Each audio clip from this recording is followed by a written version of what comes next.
My cookie, leave me alone. بسم الله الرحمن الرحيم الحمد لله والصلاة والسلام على رسول الله وعلى آله وصحبه أجمعين رب اشرح لي صدري ويسر لي أمري واحلل عقدة من لساني يفقهوا قولي أما بعد السلام عليكم ورحمة الله وبركاته.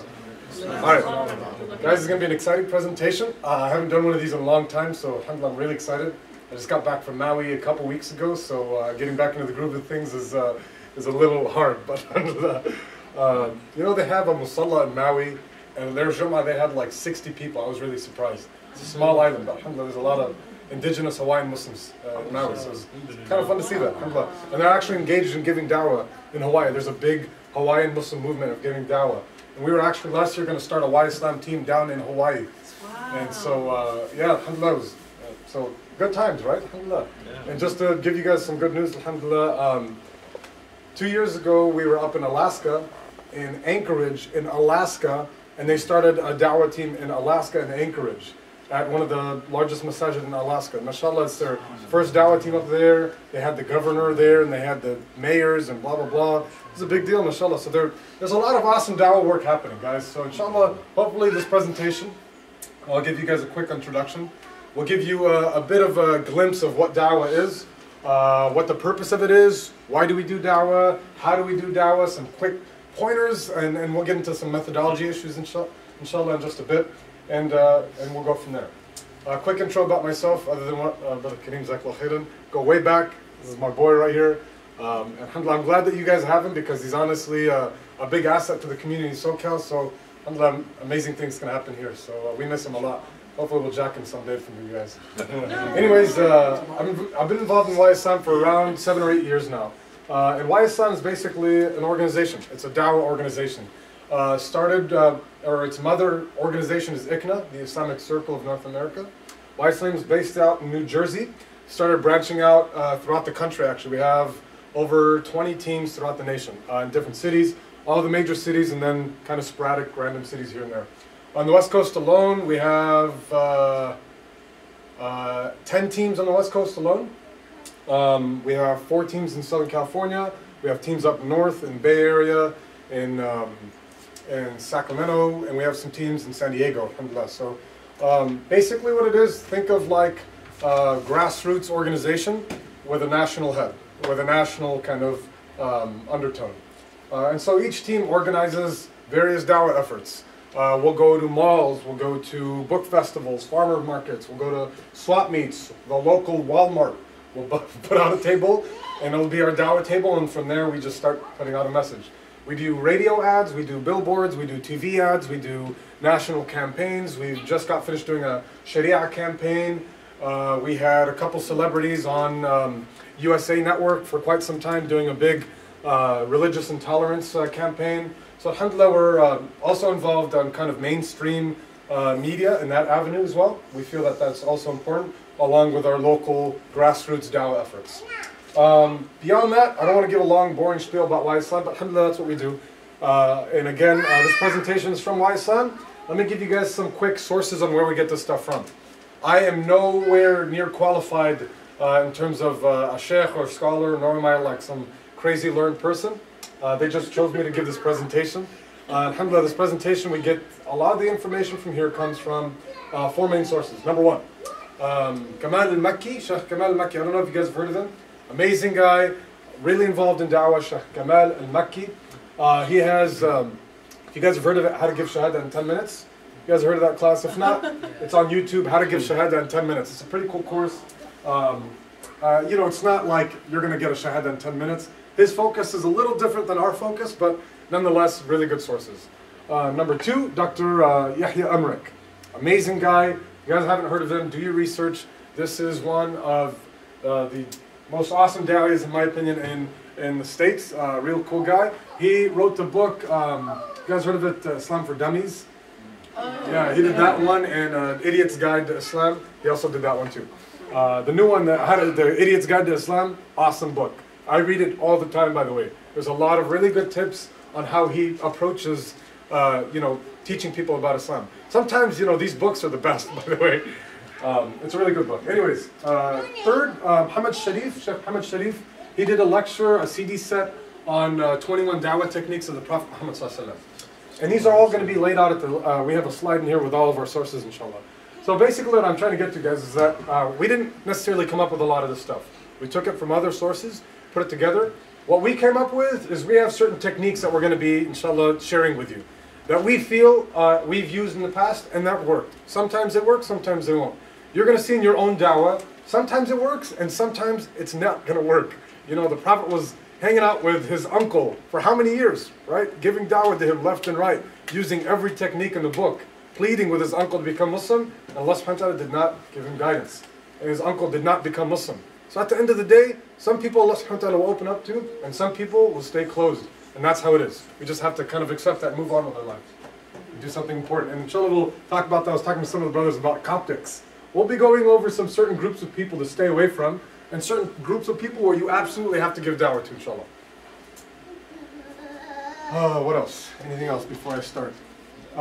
Disclaimers. So by all means, again, you know, write as much information down, take the presentation, inshallah. I'll send it to the brother so he can send it out to you guys if you're interested. Just keep one thing in mind. This is not the only way of giving dawah. Okay? This is really important. This is one way of giving dawah. We'll be sharing techniques and stuff like that, inshallah. In your own way, a lot of you guys have a lot more experience maybe than I do or than the organization does. Share your experience. It'll be all of our efforts together, inshallah. We'll kind of learn from each other. That's the best way of giving dawah. There is no one way, number one. There is no one method, number two. And there is no one thing that you have to focus on in every conversation. But we'll get to that, inshallah, in a couple slides. You guys ready? Yeah. Yes. Yeah? Go for it. All right, sweet. Here we go. Bismillah ar-Rahman ar-Rahim. We start out with a beautiful verse from the Quran, Surah Al-Nahl, where Allah subhanahu wa ta'ala says, أعوذ من الشيطان الرجيم ادعو إلى سبيل ربك بالحكمة والموعظة الحسنة وجادلهم بالتي هي أحسن إن ربك هو أعلم من ضل عن سبيله وهو أعلم بالمهتدين. This is, the scholars kind of say, this is like the crux of dawah right here. You want a curriculum for dawah? If you want like a dawah guide from A to Z, this is the verse. There are a ton of verses in the Quran that refer to dawah. Inshallah, we're going to be talking about them in some hadith in just a bit. This verse right here lays it out very simply and beautifully. Allah subhanahu wa ta'ala says, invite to the way of your Lord with wisdom and fair preaching. Number one, he says, invite. And so the scholars say that this is a, what we call fa'al amr. This is a direct command. This is not a suggestion. It's not like a, hey guys, if you have time, try to get some dawah. This is a ud'u, meaning invite. It's our responsibility across the board to invite, to give dawah. To who? To the way of your Lord. To the way of your Lord. So think of it, think of dawah as like an invitation. Sometimes you invite your friends out to make Eid. Sometimes you invite them out to dinner. You'll invite them out to your wedding. This is an invitation to Allah. And this is the noblest of callings. I mean, what a noble invitation. To invite someone to your Creator. Something so noble and so dignified. So the invitation has certain rules and certain parameters. And so Allah continues to say, with what? With wisdom and fair preaching. Two parameters that we have to keep in mind. With wisdom, you got to be smart about it. You have to be smart about it. Allahu Akbar. I'll be sharing with you guys some funny stories about what you know, common mistakes in the dawah field. All right, what some brothers and sisters do in the dawah field, and sometimes it's just so ridiculous what we do. Sometimes we just approach dawah in such a dumb manner. So we have to be very careful, inshallah. And guys, by the way, I'm 27. All right, this is the way I talk. I just graduated from college like 3-4 years ago. So this is a very lax presentation, right? You can interrupt at any time, ask a question at any time. And is that okay with everyone? We're gonna. Yeah. This is how we're gonna do it. This is not a lecture, all right? Please, I do not like lectures. With wisdom, and then he says, and fair preaching. وَالْمَوْعِظَةِ الْحَسَنَةِ. This is a little different than fair preaching. It's hard to get like an exact translation. Yes. Isn't another way of translating it is beautiful preaching? Beautiful preaching, fair preaching. Okay. You know, there's a couple different ones too. It's just really hard to get this. And what they say basically is that you don't want to approach dawah in a way that is going to push the person away from this invitation. Push the person away from this invitation in a way that is ugly or disgusting in that manner. In a way that might make sense to you, for example, but to the other person they're shunned off already. And I'll give some examples, inshallah, what I mean. And fair preaching. And argue with them in a way that is best, or in a way that is better. This is interesting. Allah subhanahu wa ta'ala is telling us that arguing is okay. وَجَادِلْهُمْ. And debate and argue and so on and so forth. Some scholars are of the school of thought, or some people here in the States are of the school of thought that we should not engage in these types of debates. Like Sheikh Ahmed Didat, for example, took it to a whole new level, right? The whole scene, the whole dawah scene in the world was fairly dead. And then you have Sheikh Ahmed Didat, right, this giant, that took it into a whole new level and debated just about everyone. Here in the States, that's not going to fly. This whole debate scene doesn't work as much as it did in South Africa and India and in English, in the English world, so to speak. Over here in the States, much different. You get into debate with someone, they're very like, oh, why is he debating us? It's very like standoffish, generally speaking. So we'll go over, inshallah, some statistics and some facts about Americans and so on and so forth that maybe we can kind of, inshallah, help us understand what might work in some cases and what's definitely not going to work in some cases. Cool?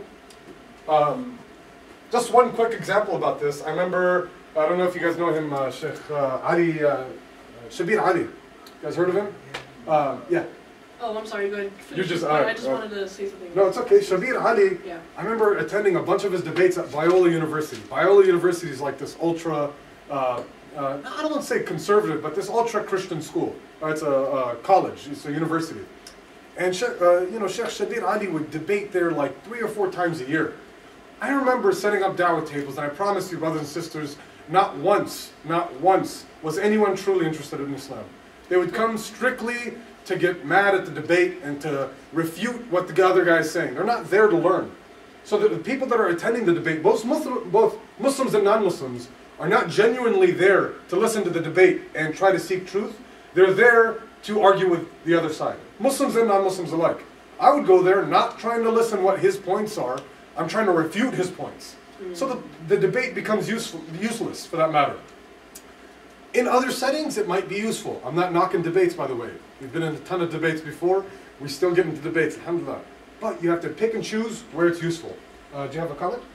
Will you be able to show us like how to give dawah to family members? Because some of us are reverts, and Yes. it's very hard to show them what Yes. Islam really is, and not like the whole mainstream media propaganda and everything. So in just a bit, I'm going to go over kind of like exactly what we're going to be going over throughout the presentation. That's not a part of the presentation, but I want you to ask that question, inshallah, at the end. My wife is Muslim, and she's a white from Texas, as hardcore as American as you can get, I guess you could say. So I've had a lot of experience in getting that, and a lot of failures in trying to convey Islam to her family. So it's tough. Likewise, alhamdulillah. Argue with them in a way that is better. Truly, your Lord knows best who has gone astray from his path, and he is the best aware of those who are guided. This is kind of like the perfect ending. Do your best. Here's the curriculum. Give dawah, and at the end of the day, it's not up to you. Allahu Akbar. At the end of the day, it is not up to you. You got to do the work. Okay? And Allah subhanahu wa ta'ala lays out how to do the work. At the end of the day, Allah subhanahu wa ta'ala is the decider, and He gets to choose who has gone astray and who is under His guidance. And so, brothers and sisters, this is hard sometimes. It is so hard. I remember giving dawah to this one individual for 8 years. Wallahi, 8 years. Since we were in high school, giving dawah, and they never converted. They never became Muslim.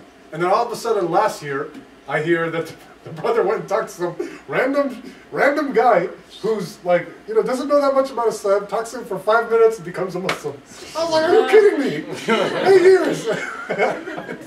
And then some random brother, subhanAllah, just knows what to say in 5 minutes, done deal. It might be a culmination of what you've told him. Could be, yeah, absolutely. Or it could just be, subhanAllah, that one instance that brother said one thing that, sealed the deal. Sometimes we get so caught up in like the intricacies of dawah, and I have to bring in this and bring in that, and blah blah blah, and I gotta do this, and then jump rope here and blah blah blah. It's just sometimes the simplest statements of life. Yeah. Anyways. Anyways, if you're involved in dawah, you know what I mean. Oh man.